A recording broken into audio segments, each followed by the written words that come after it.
Would you like to cancel your wish? No. Anything can happen. Anybody can die at any point of time. See, when he makes the wish and he breaks it, I knew that this girl is going to transform herself to a girl of his liking, a girl who absolutely adores him and loves him and all that. What I did not expect is there is a brief moment where A ghost comes, something passes. the reaction completely took them by surprise because the audience went wild during the screening. Sometimes you get paralyzed, like I have these nightmares, but I know that I'm dreaming. That idea kind of being locked, being trapped inside your own body. This guy had so many chances. Do you like me? Irunda solliru. When the film started, I thought he was a nice guy. I thought I could relate to him. And suddenly, I don't like this guy. He's not allowed to step out of the house and she's sleeping with him. And she's put her hands on him and she's sleeping. And then slowly kind of, removes her hand. And just when he's about to step out of the room, he hears a whisper. And this is what pisses me off. Calling this a misogynistic film. I'm like, how can you even look at it like that? Make films with the resources that you have. Don't wait for permission to make your film. One thing that Malayalam industry has taught us is that this customer care idea is absolutely nuts because it makes zero sense. Yeah, you could maybe die.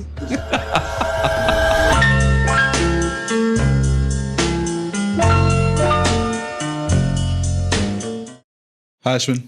Hi. Welcome to Raunaq. Fully Filmy. Thank you. Firstly, thank you for coming on such short notice. The thing is, I heard about this film last week. I'm sure you would have been following this film or heard about this film for a very long time. But I watched this film called Obsessing last week. And I'm someone who doesn't watch horror films at all. Right? It's not that I get scared or anything like that. It's just that I feel most horror films follow a similar kind of a template. And there are very few films that surprise you. Like for example, Hereditary, Weapons. In the Mari few films, they have something else to say, like beyond just the jump scare. So I went for the film and for some reason, I have not been able to stop thinking about it. And I wanted to talk to someone. And I had one wish, right? One wish that I want to speak to a horror filmmaker if possible, or it's wrong to say horror filmmaker, but someone who's made a lot of horror films or predominantly horror films. And the first name that I thought of in the Tamil industry was your name, right? Because I have loved Maya, I have loved Game Over. So I'm really happy that you're here. And for anyone who's watching, if you've not watched Obsession, please go watch it and come. This is a spoiler alert. We're going to get deep into spoiler territory. So this is a stupid question, but it's an honest question. Okay. Is it easier to make horror films? Because I'm not saying films are hard, but is it a relatively easier genre? Because a lot of first-time filmmakers start with horror. Like even the director of Obsession, or there's a movie coming out next week. It's already come out in US called Backrooms. All of these films are horror films made by YouTubers who are like very, very young. Is there some edge to making horror films? Like, is some part easier? I think horror films are incredibly hard to write and direct only because there are so many out there and you have to distinguish yourself from the crowd. I think you really have to offer something fresh. And I personally feel horror films are easier to pitch and easier to sell. The middle part is very hard, but it's easier to pitch. Right. Because, you like take Obsession, for example. You're going into a studio meeting and you're telling the executive that, I want to tell a story about a toxic relationship where the girl is obsessed about this boy, and then, it just gets darker and you see them, okay, fine. So what's the catch? What's fresh about it? And they'll be like, I've seen, dysfunctional relationship movies and abusive relationship movies a lot. I've seen stalker films and all that. Like, how is this any different? But if a director walks into a meeting and says that, there's this thing called one wish willow, and if you make a wish and break it, whatever you wish comes true. And this guy, wishes that this particular girl that he has a crush on, he wishes that she loves him more than anybody else in the world. He does it not out of malice or something, but, everybody has a crush on somebody and, they wish that things were different. And suddenly the girl becomes obsessive about him. So how this escalates. Now, there is a sense of curiosity to the idea, to the pitch. It's almost like a high concept pitch, right? Like if you take all the films, like if you take Blair Witch Project, it's a high concept film. If you take Get Out, high concept film. So I think high concept films are inherently preferred by studios because they're easier to market. The reason why Obsession might have gotten your attention is probably somebody might have told you there's this film that's coming out, it's really exciting. How did they know? They would have seen the trailer. So just to give you an example, even in Tamil, when Love Today, the trailer of Love Today came, everybody was like instantly talking about it. Why? Because it's an instantly marketable idea. It's an exciting idea. Like, what if the phones are exchanged and what happens? What kind of can of worms does it open? So I think since they're easier to pitch and market, I feel like a lot of studios, a lot of production companies, and also they are relatively cheaper to make because horror film inherently doesn't need a star. It can be made with an actor. And if you look back historically, I think I can very few instances where I can recall that a major A-list actor, being a part of a horror film, like, say, Constantine or, some very few films. Maybe Shining. Yeah. But you don't see someone like Robert Downey Jr. doing a horror film. You don't see Chris Hemsworth doing a horror film, right? So, and it's not a very masculine genre if you think about it. It's more about people that you can relate to. There is no aspirational quality to it. There's a real vulnerable people with their own set of flaws and weaknesses that the story kind of exploits. So, and they can get hurt, they can die. If you actually make a film with a star, the biggest catch is that the audience knows that the star isn't going to die because it's a star. So it actually ends up working against the film. I have had personal experience with this. So whenever you make a horror film and with unknown actors and all that, anything can happen. Anybody can die at any point of time, which in turn actually excites the production company because then they don't have to spend a lot on actually securing talent, and that money can in turn go into the actual production value of the film. Or the promotion. And all that. Yeah, I'm trying to think of horror movies which had a male star in it. 13B. Yeah. Even when the actor plays the role, they don't actually get to be like a hero. They don't like swoop in to save the day. They're actually part of the horror. They get affected themselves and all that. And that is something that I feel a lot of actors don't prefer. Because, in action, it's pretty apparent. Like, I read somewhere that, in action, you actually win. The protagonist wins. The hero wins. In horror, the protagonist survives. He doesn't win. Yeah. So sometimes survival is heroic. Victory. Yeah, exactly. Okay. But it isn't considered heroic in general terms, right? Surviving horrifying scenario is not considered very heroic. Yeah, that would be the, I think, difference that I can say about why action films have attracted A-listers and not horror films, and that can be a reason. How did you hear about this movie? Firstly, what did you hear about it? What were your expectations going in? Walk me through that moment you walked in. First feelings, anything. I follow this site called bloodydisgusting.com, which is basically a site dedicated to horror genre, not just for movies, but also for novels and web series and video games and all those things. Popular media horror. So I used to read the articles and I used to read the editorials, reviews and previews and all those things. And I heard about this film actually quite some time back when it premiered in Toronto International Film Festival, and apparently it had a very crazy reaction. And then this whole journey of how this film came to be is actually very fascinating to me. So I read a lot about it before actually watching the film, and I would like to mention that here. And see, this particular filmmaker, Kari Bakar, and he's a YouTuber. So he has this channel called That's a Bad Idea. That's a Bad Idea is the name of the channel, and he makes a lot of comedy sketches with his friend. And if I'm not wrong, I think his name is Tom. So he makes a lot of sketches with his friend Tom. And so they made a short film, which is around 30-35 minutes, called The Chair.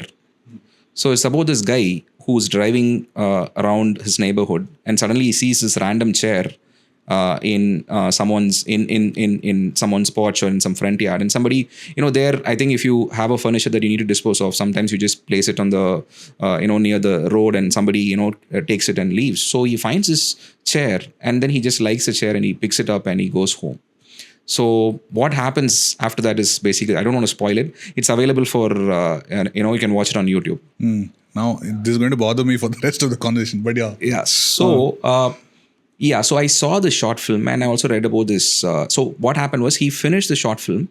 It premiered on YouTube and people watched it. And a production company reached out to this filmmaker saying that, can you adapt this into a feature film?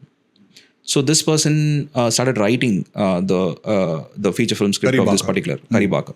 So during the process, he actually had an idea. he had a different idea. He had the idea for Obsession. So about this one wish fellow and all those things. And he suddenly went to the same producer and said, I have this idea for me. I have this idea. It's even more exciting for me. I feel like I need to develop it right now. So the producer went with his excitement for the particular idea, said, okay, go ahead and do it. So he finished writing it and they raised money and they made the film in less than $1 million. If I'm not wrong, I think they made the film for $70,000 or something. $750K. Yeah, which is actually very less. And it's treated as an independent film, and they shot the film in less than 20 days. So they were hoping that this film will premiere in. They applied for Toronto International Film Festival. They got in. So they were hoping that people will like the film, and somebody will buy it for $1 million or $2 million, and it'll have a direct OTT release or whatever it is. The reaction completely took them by surprise because the audience went wild during the screening, and his life changed overnight. And the film started a bidding war between different studios. And finally, Focus Features managed to win the bidding war. And I think they bought the film for, if I'm not wrong, for $25 million, I feel. And then they decided to go, have an international release and market the film and all that. So this is how this whole story unfolded. And I was following this from the beginning. And I was very fascinated. I was just thinking because it's always fascinating. Like even Jordan Peele used to do a lot of comedy sketches, with his friend and Key and Peele and so I've been very even David Sanderberg, who did Lights Out and then Annabelle and Shazam and all those films. So I've always been very curious about YouTubers because they inherently have this independent spirit to make films. Irrespective of whether a resource is available or not, they're just going out and expressing themselves, and they're not letting the reality of the industry stop them from expressing themselves, which is something that I highly respect. So with all this information, I also saw the trailer. I loved the trailer, and I thought, okay, I have to watch this film. The only worry for me, however, was that I knew that it was actually the film was quite intense, and it had certain graphic scenes and all that. So I was wondering if I'll be able to watch the uncensored version of the film. I know it was adults only going in, but my worry is that did they cut out a few scenes, and usually in an Indian release that happens. But yeah, it was another victim of censoring, but. I really enjoyed the film because there are certain parts of it that I expected, and there are certain parts of it that I did not expect at all going in. And like I say, the film kind of stays with you. It's very haunting, not in a supernatural way, but in a very in a psychological way, and it makes you think. And you come out of the theater and you have conversations with people, and I think that's the best part of a film like this. Right? See, it's not an empty roller coaster ride. It's not something that you feel excited at the moment, and then when you come back, which is also fine. I enjoy watching films like that, but these films kind of really stay with you, and you go back and you read about it, and you listen to the discussions about the film and how it is critically received. And what really took me by surprise is that how well the film was received critically.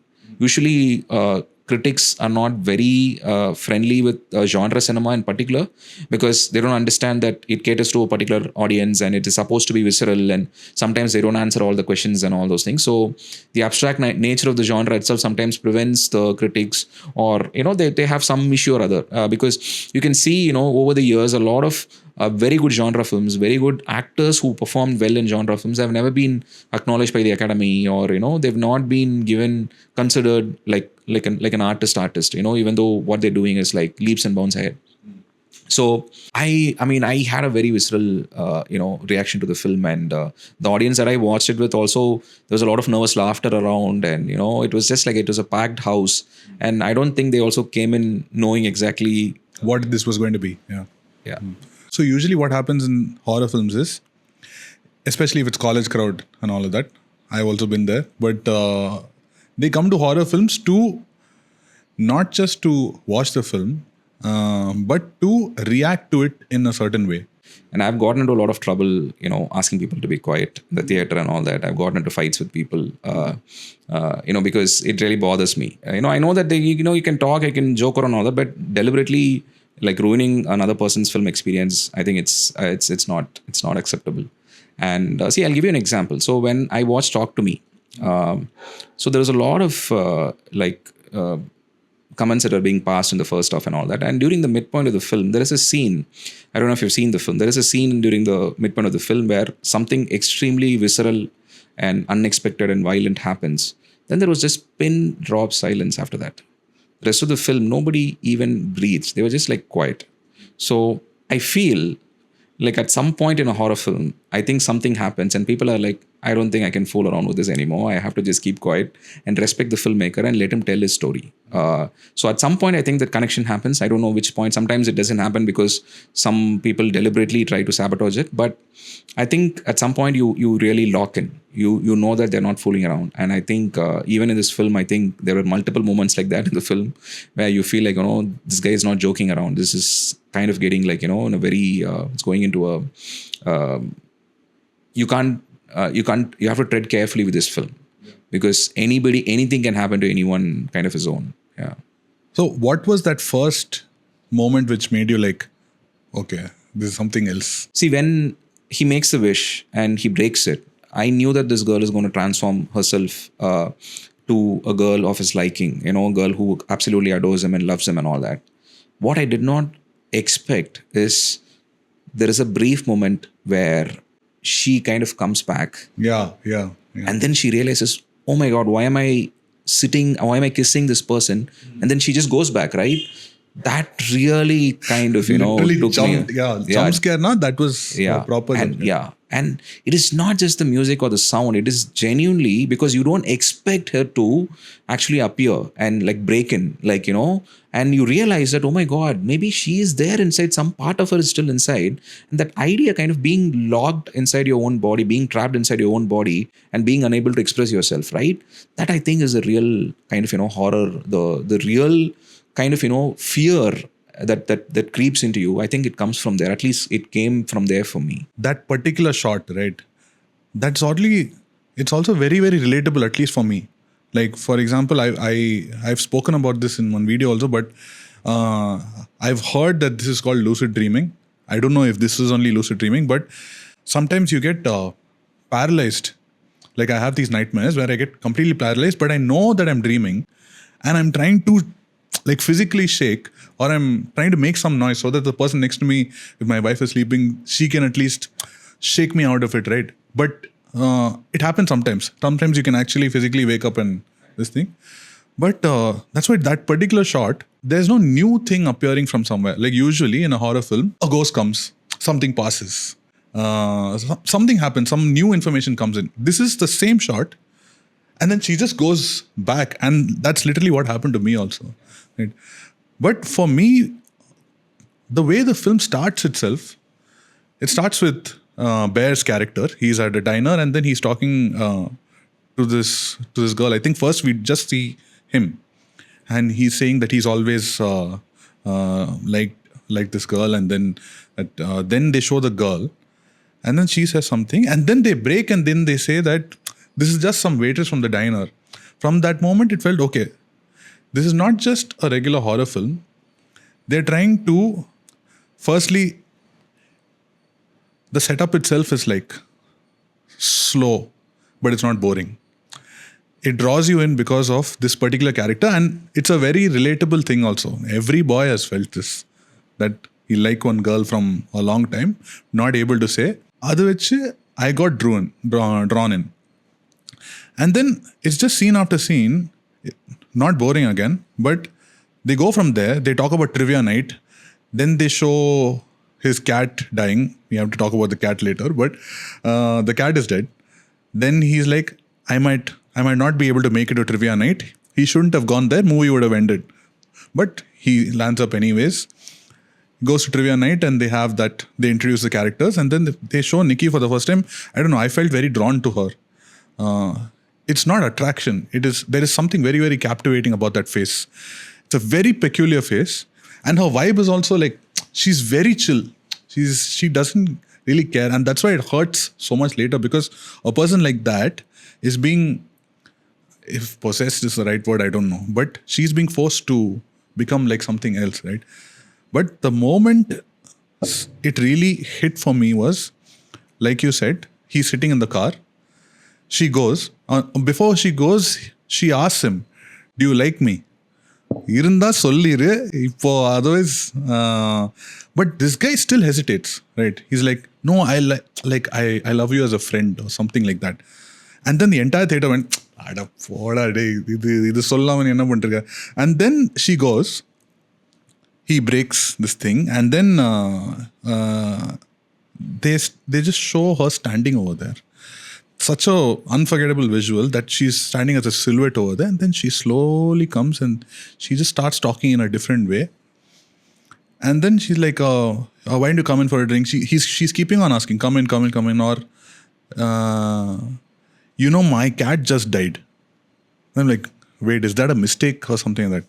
And she's like, I don't know why I said that. So the director's like, he's deliberately put that she's confused about what is happening. She's losing a sense of herself.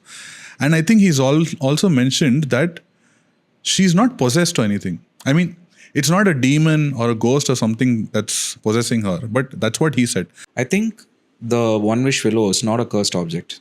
Like if you think about Annabelle is a cursed object. And if like something called, there's a lot of history of cursed objects in cinema and all those things. I don't think One Wish Willow is a cursed object. I think you get what you wish for. It's as simple as that. So what is Bear wishing? He wishes that this girl loves me more than anybody else in the entire world. More than anything else. Yes. Not just a person, but anything else in the entire world. Yeah. That kind of love, he thinks, that kind of adoration or obsession, if you want to call it, he thinks is healthy. And that's precisely where the problem lies. And he gets what he actually asks for, right? So she is absolutely obsessed about him. And he quickly realizes how unhealthy and how uncanny and how eerie or creepy that it can be, because you're getting exactly what you wish for. So I think it's not a curse. The wish itself is so vile, and it strips off another person's agency or autonomy, that it actually ends up looking more like a demonic possession than anything else, right? So his friend, what does he do? He says, I wish I had $1 million. That's what he says. And he gets it, right? And there are other instances where in the film where it's mentioned that, she wanted to become hot. Like some talking about, my mother wanted to look hot, so she used it. And there are a couple of more instances where actually people make these wishes and all those things. And I think it gives you what you ask for. But in this particular story, I feel like it's a reflection of Bear's mentality more than anything else. And I think that is what makes this film transcend the limitations of a, say, horror genre. So I think that is what I think makes it very special. Because I feel any girl would be able to relate to that. Even if they like horror, even if they believe in, say like a curse or a cursed object or whatever it is, they would, like another great example that I can think of is like, there are two films that I want to mention with respect to this. One is, there's this film called Ruby Sparks. He plays a writer. Yeah. And Yeah. So he basically is a struggling writer. I mean, he has had a very successful first novel. So he's not able to, he's going through a writer's block. He's not able to kind of, write his second novel. And then he ends up creating this girl, the girl of his dreams. He ends up writing her. And one day he gets up and he actually sees her living in his house. And she's exactly how he had written her. And he couldn't be happier. So he starts pursuing a relationship with her and everything is happy. And then they get into an argument where she says, no, I don't want to do that. And there is a difference between them. And what he does is he goes back to the typewriter and he actually starts writing her as someone different. So she starts agreeing with whatever he's saying. So that itself becomes a problem for him. And then he goes back. He keeps changing her characteristics with every moment that he gets. And eventually he realizes the beauty lies in the difference. The beauty lies in how the person will have their own unique characteristics and wants and needs and likes and dislikes, and how you learn to live together despite the differences. And that's what a true relationship is. So it's more of this, what this guy is doing, it's a projection. It's a projection of what he thinks is my girlfriend. It's a projection of his own needs and desires.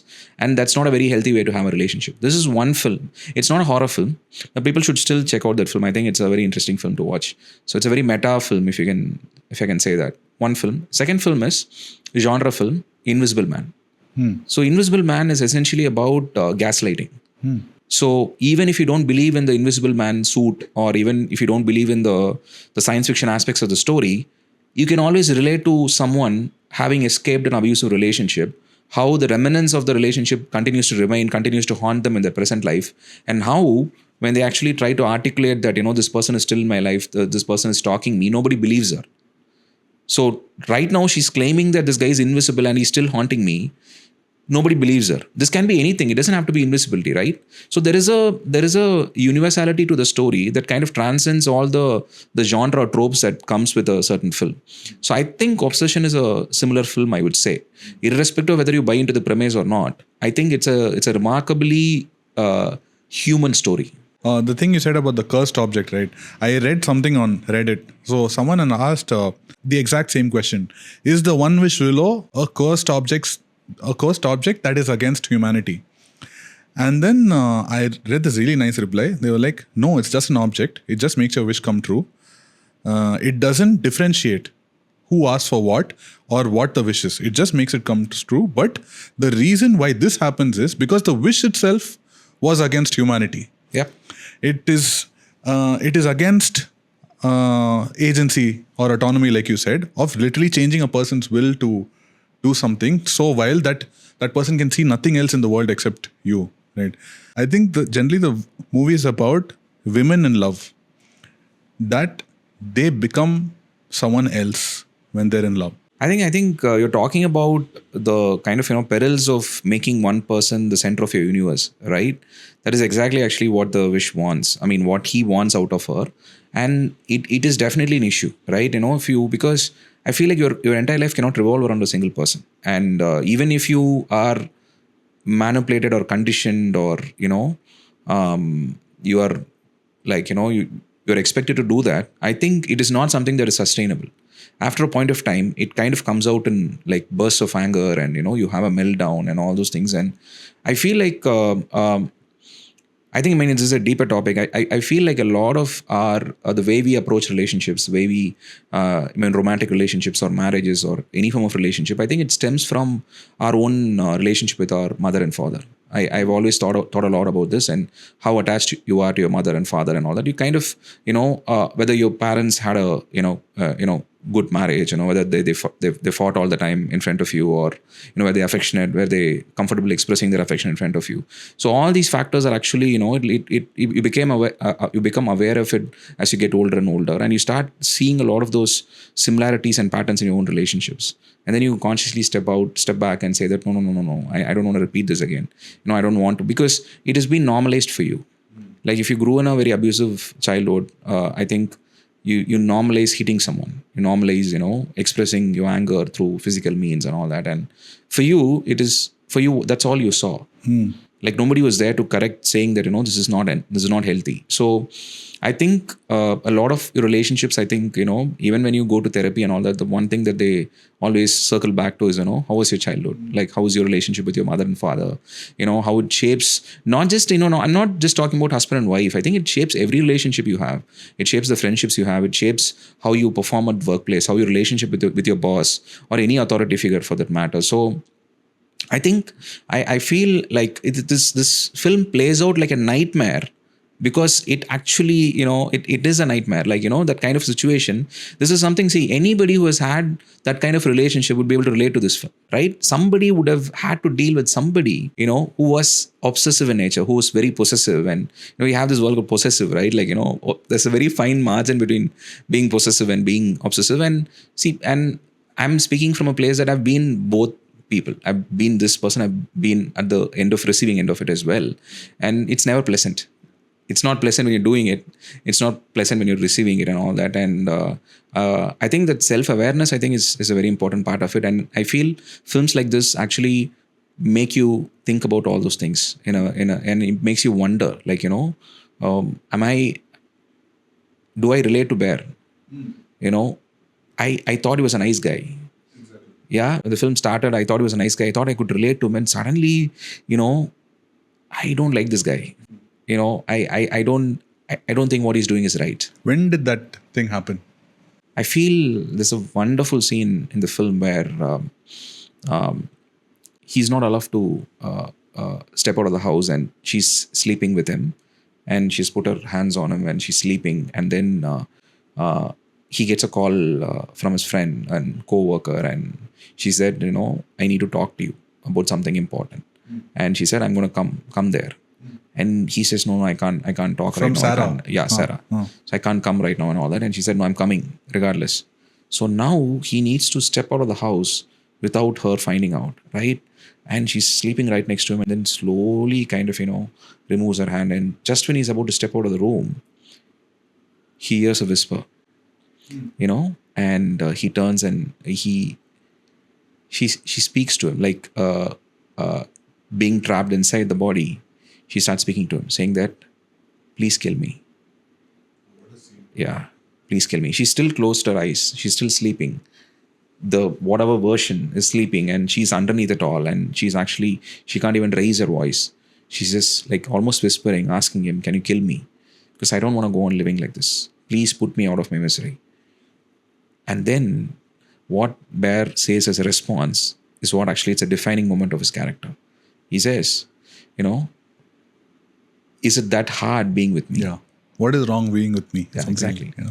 What is wrong being with me? And that kind of completely changes your perspective about the character. Like, oh my God, this girl is going through a nightmare. She's literally fighting to, it must be hell being trapped and being forced to do things and being, urinating without your control and losing your own dignity for that matter. And, how for someone like her, that'll be like it would have been dehumanizing on so many levels. So that scene when he says that, right? That is when I lost, not that I had a lot left, but that was a defining moment for that character, like saying that, he's more, even in this scenario, he's more concerned about his own feelings than someone else's survival. And this is what pisses me off, because I saw one tweet calling this it's a misogynistic film. I'm like, how can you even look at it like that? Because you can clearly, after a point, you can see that, okay, this is not the villain. This guy who we think is the protagonist, who's the hero, he's the villain of this thing. She's the victim. Because you're constantly feeling, on one side, you're feeling scared. You're like, I have no idea what this girl is going to do, what is going to happen. But at the same time, you're like, okay, maybe do it because this guy deserves it. And you wish she would kill him, but she will not kill him because she loves him so much through force or whatever. But what do you have to say if someone calls this a misogynistic film? I think they're looking at it through the framework of, black and white. And I think films or generally works of art cannot be seen through the prism of black and white. I think people are complex and people constantly surprise you in both good ways and bad ways. And I think that's what makes stories very endearing. That's what makes stories very interesting, fascinating, surprising, shocking in so many ways, right? Like take Maganadi, for example. You trust Hanifa's character with your life. And suddenly, he backstabs you. It hurts a lot more. And if he looked like someone who's going to put you in danger, it doesn't hurt as much, right? It's a completely, your guard is up from the beginning, right? So people have the propensity to be monsters. People have the propensity to also be someone, a gangster or a psychopath or somebody can actually do something to redeem themselves, right? You believe in that. So I feel like we are so consumed by the black and white of things and the good and bad that you actually fail to healthily acknowledge or appreciate the nuances of the human condition about what makes us do good things and what makes us do bad things and all those things. So anybody in the film, I mean, not just in film, anybody in life is capable of doing horrible things and capable of redeeming themselves by doing what is right. So I feel like, nowadays I feel the kind of nuance and the kind of complexity that we find in novels, we're not finding them in films any longer. Because we're not having complex characters. It's either like hero or villain or, mentor and heroine and all those things. Those are all fine. But we can also make films about real people. We can also kind of, make them three-dimensional. Rather than expecting them to behave in a certain politically correct way, you embrace these differences. You embrace these, hypocrisies that are inherent in these characters. And, that actually makes the film a lot more interesting for me personally. Coming back to Bear, right? You said first time when you saw him, you found him like a nice guy. And then at a point, it switches. From the time you saw him and then now that you think about him, I actually don't know much. I'm not able to understand this guy. In the sense, his house, the pills, I'm sure there's some explanation that his grandmom's pills or something like that. But who do you think this guy is, apart from the fact that he likes this girl? I think he's a very he's a cowardly person fundamentally, because he's not able to express himself. Even when he likes someone for so long, he's not able to actually look them in the eye. Even when he's getting a chance. Exactly. Yeah. Even when she's offering, She's making it so easy exactly. for him to, yeah. All he had to do is, I like you. That's all. She says, no, I don't see you like that. End of the world. But actually, cowards do not want to be rejected. That's why they hide behind the mask of being nice. Because I feel like, when you actually express yourself and bare your soul and you get rejected for it, for them it's much more painful than standing up for what you actually feel, what your emotion is, and what you believe in rather. And there's another great instance in the film towards the end where he actually tries To kill, he doesn't know. yeah, he that's also great. I saw in an interview that it was also an improvised moment when the actor who plays Bear tries to actually throw up, and he doesn't want to die. Like, even when he's actually putting his gun and he's just checking the back of his head, like when it's going to come out and all that, and that he doesn't want to die. He's pushed to a corner where he wants to do anything else other than die. Yeah. And I think it shows character. It shows character in the sense it shows who he is, who he really is. And I feel generally in screenwriting terms, there is this line that says, not just in screenwriting terms, it applies to life as well. It says, crisis reveals character. So when everything is going well and everyone's nice to you, who you are doesn't really matter. When your back is up against the wall and the odds are stacked against you, who you become is who you really are. And I think when he's put on the spot, you actually reveals who he really is. And that is who he actually is.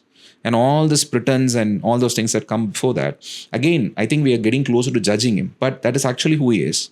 So maybe he comes from that kind of a background. Maybe he has trouble articulating what he feels. Maybe he doesn't feel safe. Maybe it doesn't dwell too much into his past. It doesn't dwell too much into why he is the way he is, right?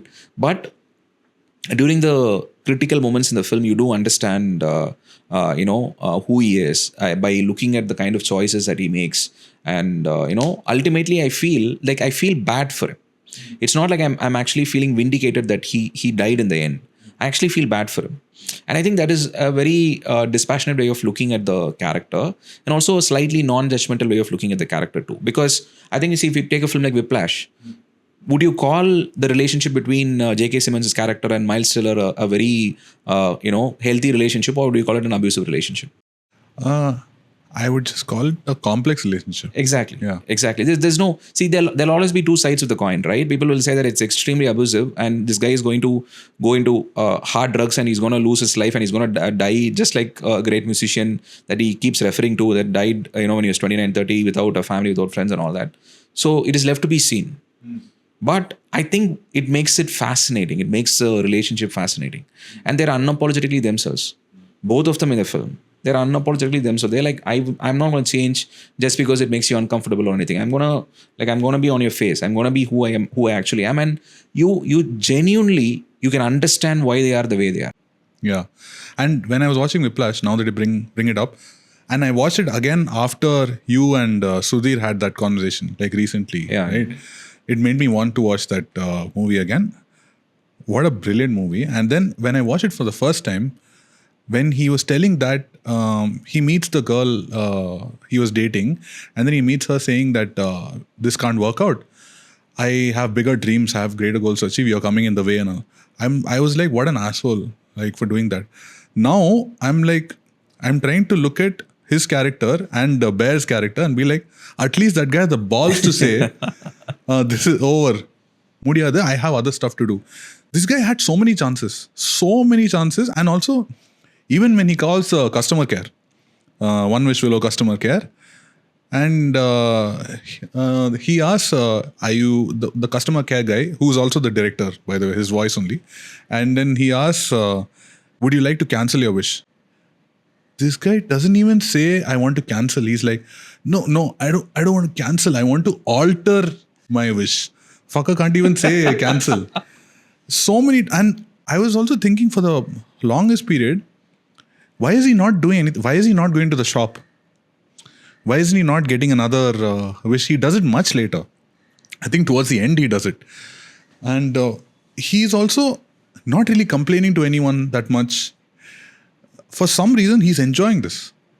Like in one part, he's like kind Because of... there was a brief honeymoon phase when they're actually enjoying each other's company, and everybody else is in the social circle, everybody else is looking at him. They're like, this guy's dating her and all those things. And he has created a facade around himself that, we're both dating, we're both like made for each other and all that. And now he doesn't want to kind of, change that. He's used to people actually, seeing him that they're a thing now and all that. And he doesn't want to change that because, it's like this, like, you buy a car and you show everyone the car. And then suddenly there's a financial crisis and you have to sell your car and you don't want to sell it anymore because everybody else has seen you with the car. It's that kind of, that's how I think he looked at her as an object that he's possessing, something that he can, show around and all that, more than like looking at her as a real person. I think when he's trying to get out of the house, the door is taped shut. That is the most alarming thing that could happen to you. Literally, the entire door is like this thing with duct tape. He could have gone out and he could have done something, told someone something. I think he still doesn't do any of that, right? For some reason. And I think one main thing that got cut from the film, so there are two main things that got cut. One was the ending, the car scene where she smashes Sarah's head. The other part was the sex scene. And I think there's no point complaining about the censor board. But what I read about that scene was that it is not just a regular sex scene. She's actually mourning and stuff with absolutely no expression on her face. And then you can, I think they also describe, the director also says that if you look closely, she has tears coming out of her eyes, not out of pleasure or ecstasy or something like that, but the real Nikki doesn't, she doesn't want this. So it's literally like, it's, right. I think that's also a reason why if people would have seen that scene, they would have gotten a better context of, okay, this is definitely not a misogynistic film or anything like that. It is clearly who's the problem and all. How do you see Nikki? The first time you saw her and then as it went forward, what did you think of her character? I think, so there's a great moment outside the bar where she kind of asks for money, change, and she goes back to, talk to the homeless person. And I think she's just a bundle of energy, right? Like she's so full of life. And, she's talking about her dreams and she wants to do this, do that and all that. And somewhere I feel like, you can understand why Bear was attracted to her. I think she's everything that he's not actually. Yeah. She doesn't have problems actually talking to people and expressing herself. And when his friend actually wants to go to more bars and do karaoke nights and all that, she actually politely refuses, saying that I don't want to do it. I want to just go home and sleep. And I don't think that is something Bear would have been able to do. Because if you remember, she'll call him the previous night asking him to come there. And even though he doesn't want to go, he actually agrees. And saying no is also like a very healthy way of actually asserting your own boundaries, right? And I don't think Bear has that at all. Like, he's not a very assertive person. So I think an assertive person, somebody who's confident and somebody who's full of life, being stripped of all of those things, for no fault of theirs is something, it's kind of heartbreaking to see. And after all that, in the end, apparently this was an alternate ending. Yeah. And originally, she actually kills herself before she comes to her senses, right? After she comes to her senses, what does she do? She breaks down. Bear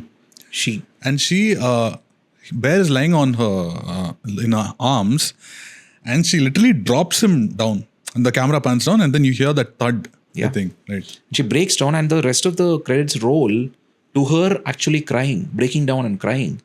And it's just like, it's so haunting and visceral. And in the entire bunch, she's the only one who survives. And I can't imagine this film actually ending with her killing herself. I don't think the film would have worked if that was the case. I think it was pushing it too much. I understand why he wanted to do that, because one person's silly mistake ended up actually killing everybody else's. So I don't know if that film would have been far too dark. Like, it's like they say, right? In Get Out, the original ending was him getting arrested. And then they, I don't know Reality, if they had a basically. test screening or whatever it is. And then they're like, no way. I've been rooting for this guy to get out of this crazy house for like 2 hours. And then finally he gets out of the house and then he gets arrested. Don't do that. It's not, I know that it's a rude wake up call to racism in the country and all that, but please don't do that to us. And eventually he made it his, best friend showing up, and it's just like a very cathartic moment in the end. And I think it's like a relief that comes, at the end of a very hard day, So I feel like I was very satisfied with the ending in that sense, because, she finally manages to reclaim her control over her body, and who was responsible for it. And I mean, of course, there are collateral damage as well in this thing. Sarah dying is one of the most heartbreaking things. And especially the scene where he reads the letter that was intended for her and all that, and him screaming out of frustration and all that. And, one thing that I wanted to really talk about was the music of the film, because I kind of listened to the soundtrack before I went and saw the film. So the soundtrack was actually very, very haunting, and I think you should definitely check it out. And I feel it takes you to another realm. It's not a traditional horror film score. It's haunting and melancholic, and it's almost like a dark fairy tale kind like of a fever dream. Fever dream kind of a thing. I think you should definitely. It's very atmospheric, and it's the composer's debut film as well. And I could not believe that he's able to produce something like this for his debut film. And and I went back and listened to the soundtrack again, and I think the soundtrack is also one of the reasons why the film has actually had a very, very very strong emotional impact. Apart from the subject matter and the performance and all that, I think the music played a very subconsciously. I think the music really influenced the way you feel once the film ends. You said you were very satisfied with the ending, right? I think there's one question from one of our subscribers. Okay, even I was thinking about it. I had no idea what to think of it. But yeah, one person just says the ending didn't sit well with me. What ending will you suggest as a cinema lover? This is by Sham Rajaram, but I guess we answered that. Alternate ending was there, but I think this is better. One more person asks, okay, this is like a proper alternate ending. What if Nikki had wished before Bear took the pills? Yeah. Would that be the end leading to a happily ever after, or would it unleash more chaos either for themselves or for the world? Okay. So this is one situation. What if Nikki did the wish before he took the pills? Another person asked, this ending itself, the ending that is there in the film, now she has survived. But if you look around the house, there are 2 dead bodies, there are $1 billion. And not 2 dead bodies. Wait, 3 dead bodies. 3 dead bodies. She shoots them. Have you thought about what happens after that to her? Wouldn't that be even like worse than death, or there'll be some way out of it? I don't know. I think it's kind of, psychologically, I mean, you're traumatized for life. And I think you will continue to live in fear and probably guilt some way that you led to the death of 2 other innocent people. And apart from Bear, maybe you think that Bear deserves it, but other people have also died, and we don't know the legal ramifications of, that kind of a thing and all that. And actually, even though it's a temporary relief that she has managed to survive, I think in the long term, you really start thinking about how her life is going to be after that. You hope and pray and wish that, she gets better. But it's going to be very hard. It's going to be very, it's not very easy to recover from something like that. This character is like, just her character is something like very stupid comparison. But Kalpana from Ghajini, Asin's character from Ghajini, right? But at least she gets killed. And this thing is over. No, she has to live with all of this. Who is she even going to talk to? Like, this is not like even a plausible story, right? But yeah, anyways, coming back to the thing that starts off the film, one of the things that starts off the film is the cat. I just want to leave it blind because a lot of people had asked about the cat. So there's one theory that Adito Levin, he has asked, okay, so read a theory online. Nikki is possessed by Sandy's cat or the ghost. This is the theory. A lot of scenes sort of indicate this. Staring at night while Bear is sleeping, glittering eyes in the dark, her yellow eyes, she's always in the dark and glittering. And then silent movements while walking, and even the way she walks, or sometimes, or even towards the end, she kind of does like a moonwalk and on her tiptoes, right? My theory of that is something else, but what do you think of the cat in general, and does it have anything to do with Nikki getting possessed, or is just a fan theory? I think it's just a. I think it's a. I mean, it's a crazy fan theory that sometimes it's almost like that's just ridiculous, and you think that no, and I don't think that I personally don't think that he intended it to be like that. Because in fact, Curry spoke about the opening image of the film initially. So the scene that happens in the diner where he's rehearsing, confessing his feelings for Nikki. So there's an opening scene, right? So initially, the opening image of the film was the dead cat. And in the background, he's sitting there, he's crying, and he's watching a romantic drama. So that's the opening image of the film. And he wanted to kind of create bookends for the opening image and the closing image of the film. The closing image is still like there's a TV on and he's dead. Instead of the cat, he's dead and she's there, right? So he wanted to start off the film with that image. And then, like you mentioned, there was a need for us to understand where he's coming from and to see him as a real person, to see him as somebody with a need just like anybody else. So then they reshot it. They reshot the opening. And even if you can source the script of Obsession online, if you read it, the opening is different. The opening is different. So I feel like I think the film evolved. I think as they shot the film and they edited it, put together. So the good thing about shooting for just 20 days is that you can just get it done in a month, and you can edit it in another month, and you can actually have screen it to your crew members and all that, and you can have a reaction. And then I think when the questions start coming in, and then you kind of pick and choose what is it that you want and what you choose to address and what you choose to leave it out. And I think they went through that kind of a process. And I feel like this cat, I feel the cat died because, in a way, I would say that because of his negligence. Maybe if he was a little more careful about where his pills are kept and all those things, maybe this wouldn't have happened. And that's actually is a very indicative of what happens in the other thing that he does. He thought that breaking it is not going to create much, but actually that's what ended up happening.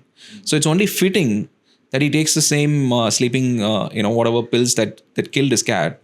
I mean, he dies in a similar way. So it's almost like poetic in that sense. And there's also the line people keep saying on Reddit, curiosity killed the cat. Because of that, he also dies the same way. Right? Yeah. So let's look at the cat from Nikki's perspective. Okay. I mean, just what she does to the cat. One point, Bear goes to office, she packs him a lunch. The lunch turns out to be the cat itself. Firstly, where did she get the cat from? How did she bring the cat back? That is one thing. And then in the end, if you look at the climax, Nikki would have built like a shrine for the cat itself. In one room, Sarah's body is there. She has dressed up in Sarah's clothes, and I think she's changed her hair. Yeah, she tries to look like Sarah, because she believes that, he likes Sarah and she wants to appear more like her. Yeah. And then she builds that shrine for this cat. What do you think is like the connection between the cat and her? I think even before that, I feel like even the first morning after she sleeps over, I think that she brings the cat inside and she kind of builds like a memorial in the kitchen floor. There's a brief shot where, he says, this is just not okay. He'll tell her, right? I think she drags the cat in even before all of this. And I think only after that, I think she makes it she prepares lunch for him and all that. And I feel like she doesn't look at the cat as a living, breathing thing or something that lived and then died. I think she did it because, first of all, I feel like she knows that he loves the cat, in a way that, so I think that's the reason that the shrine or whatever the memorial that she's building. But with respect to the lunch, I absolutely know it's just nuts. It's just something that's extremely eerie and gives an indication as to how she doesn't see anybody else as a human being. It's just like it's Bear. Like he's the only living, being. He's the only person that I'll fixate on for the rest of my life, kind of a thing. So, but yeah, it was a very disturbing, surprise that comes. I think making the memorial is something I think the real Nikki would do. Like in the sense, like how she gives change to like this homeless person. having like taking a moment to remember someone who's gone, that is something very characteristic of her. But this thing of cooking a cat is completely opposite. And I think this is what I read. If you see, she only packs half a sandwich. So it's like the other half of the sandwich, it's assumed that she ate it. And that's why when he comes back home, she kind of pukes all over him or vomits all over him, right? And because, so that explains like how it's just a thing. She just thought it's like meat and that's made food out of it. Little bit for me, little bit for him. Yeah, but there are so many moments like this throughout the movie. Like it's just one banger scene after the other. There's so many like unforgettable visuals, moments, right? What is it for you? Like one thing that you just can't erase from your memory? It could be either a scene or a visual. Like you said, the shot where she's standing as a silhouette in front of the house, I think that's going to go down as an iconic horror film image in film history, that we can safely say. And the second scene actually, which kind of really disturbed me a lot, is that when he calls the customer care and he speaks to him about altering the vision, all that, and he asks him, do you want to talk to Nikki? Do you want to listen to her? And then you hear her scream, and that just comes out of the blue, and you never thought that how on earth is this even possible. So usually when you have like an object like this, you go go in search of the ancient lore of this object, and you probably read about it, or you go and meet a previous victim who probably used this, and you get to know more information through them. But this customer care idea is absolutely nuts, because it just doesn't it makes zero sense. Like how do you expect someone from customer care to talk to you like that, and in such a unnerving way, is so casual about it. Even the shopkeeper himself, is both the girl and the very thing, weird people. Yeah, exactly. Like I'm not okay with your vibe, man. Like energy is off and all that, and he's covered in blood and he's just screaming, and there's absolutely no, that itself is so for him, it's a very scary place to be in. You're screaming for help, you're asking for help, and that man is like behaving like nothing's wrong. So it's just dehumanizing thing. The quality about these people talking to him is also, I think, part of the horror. So I think the customer care call actually deeply unsettled me. And also I really particularly enjoyed the scene where he wakes up in the middle of the night and she's missing, and then he takes a look around the room and she's standing in one of the dark corners. Yeah. See, that's like a normal horror trope, but this real, because you can't really see properly. I don't know if it's a projection problem or something, but the lighting is done in such a way that you can just faintly see her. And then I saw the BTS of how they made that makeup. It looks like her face is changing and all, like it's morphing. They showed that BTS video, and then she takes a flower vase, and then she goes around. I think some frames are missing. It just creates a very unsettling feeling. Yeah, they would have reversed certain shots too. They would have reversed it. Yeah. I think it was very unsettling about someone like having an unnatural body movement and all those things, and it's it's quite eerie. And the customer care guy, he's asking, what do I do? What do I do? Customer care guy says, you could maybe die. You could try that also. Like, what is this phone call? And but how does he ask him? How does he ask Bear, would you like to talk to her? And what is that scream about? Is there some logic to it, or? No, I think it's just an unsettling thing. Like, see, in horror, I'm mentioning this just to provide context. So when Game Over came out, and I got a lot of criticism for not kind of dwelling too much into who these masked men are and where they come from and what is their history, and I did not actually reveal any of them who's underneath the mask and all that. And there was a lot of I got a lot of flack for that, and understandably I can understand where the frustration is coming from. But I think the film is not about that. The film is about a girl's survival and recovery, and how she fights back fights her inner demons more than anything else. And I feel this is a very familiar thing in horror. Like, you'll always fear what you don't completely understand. When you understand something, I'm sure you have had this experience where you're watching a horror film and 75-80% in, you're not scared anymore. Have you wondered why that is? Because you know enough information about you the have enough threat. context. Yeah. They cease to be a threat. They don't alarm you, or they don't scare you anymore. So the modern horror cinema, I think it focuses a lot on holding things back. Like I don't want to reveal too much on the thing, because I feel the mystery actually keeps it very interesting. And also I think the focus is more on the character than anything else.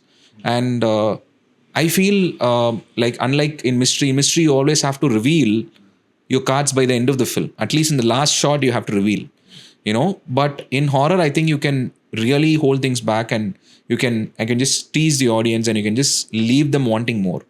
And if that is the case, I feel films are far more effective and gets under your skin in a lot of ways. Actually, while watching it, I didn't have this question. Or I didn't actually want to watch the question. I want to know the answer to the question, because I was just feeling very unsettled, like what you're saying, because I don't have enough context.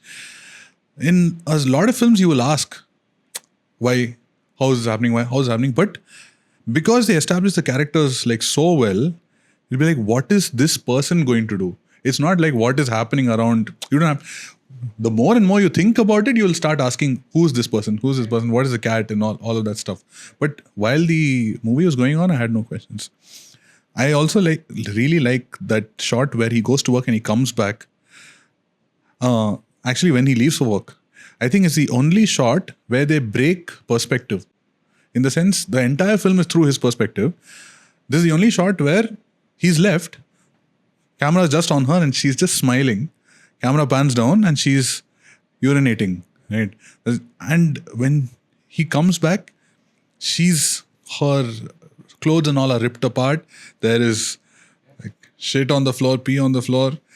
And you can imagine that she just was there. She didn't move from that place, because that is basically her job now, to be serving this guy. And then I think he also says, just stay there, he'll be okay, I'll just go and come.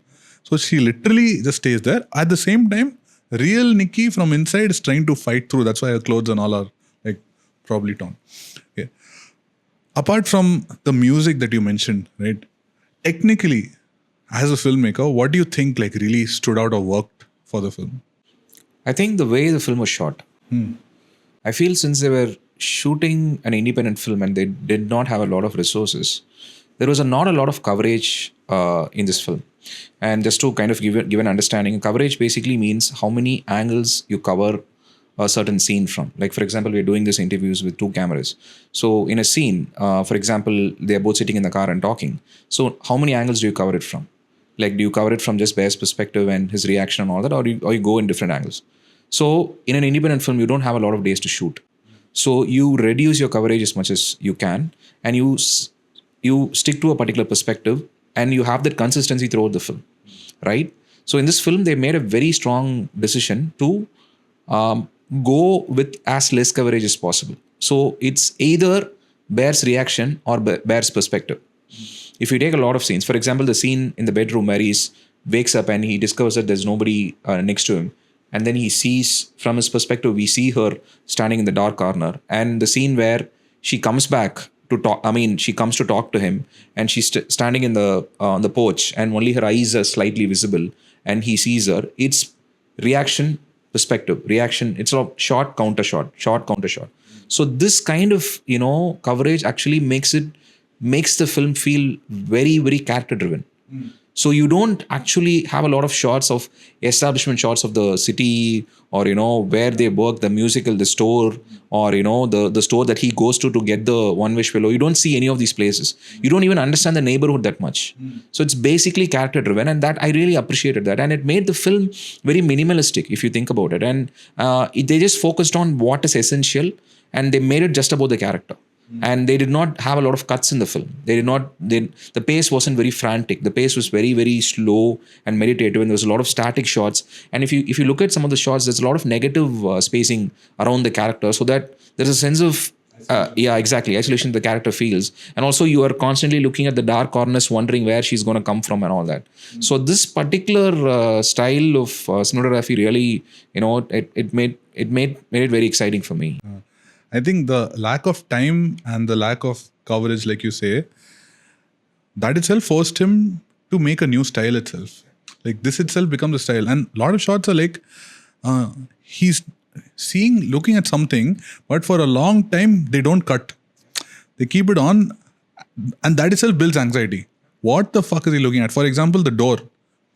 They don't show that very immediately. For and a all long that. time, yeah. Yeah, he's just looking for a long time, and then they show that I think it's a wide shot, and then they show this thing.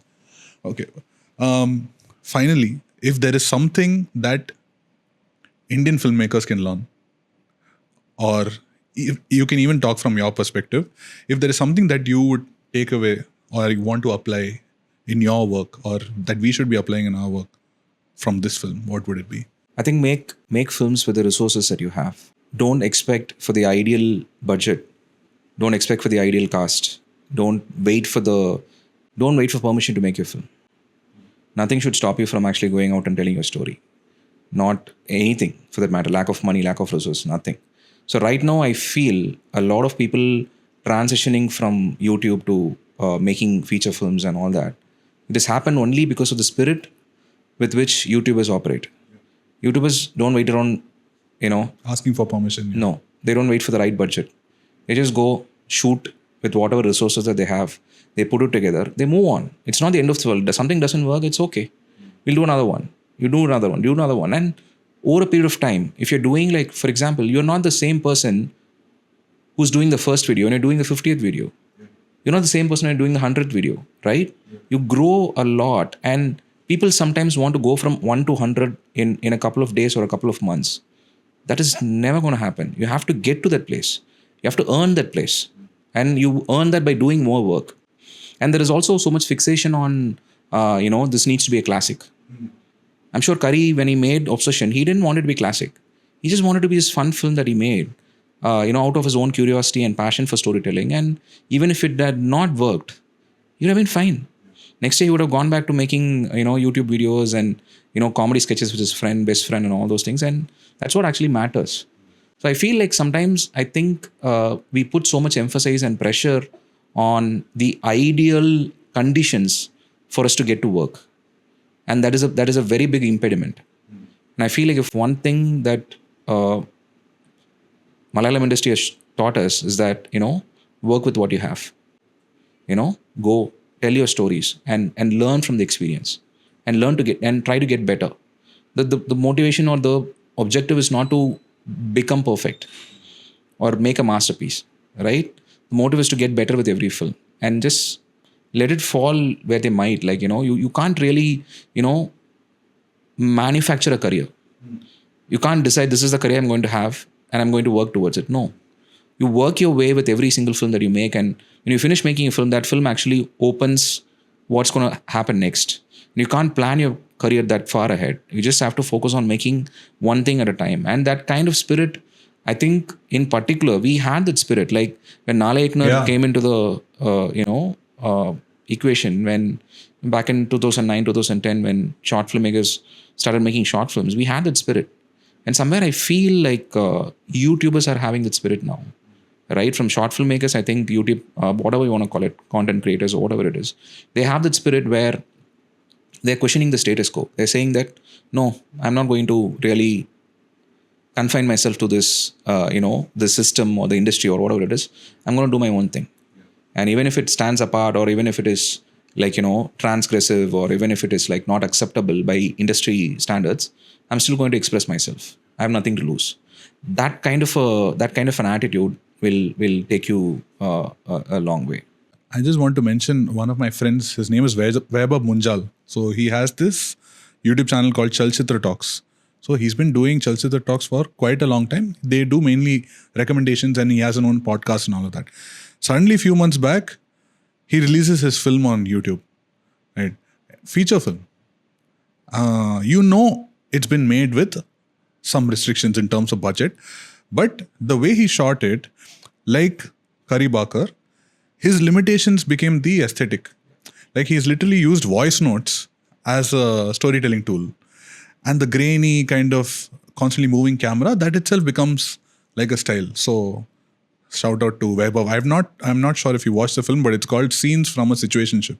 It's a You should check I'll it out. yeah. You're there only on YouTube, so you Yeah, can okay, definitely I'll check check it it. out. Yeah. Before you go, anything that you want to share, what you're working on for people who are looking forward to your next work? Anything that you can say?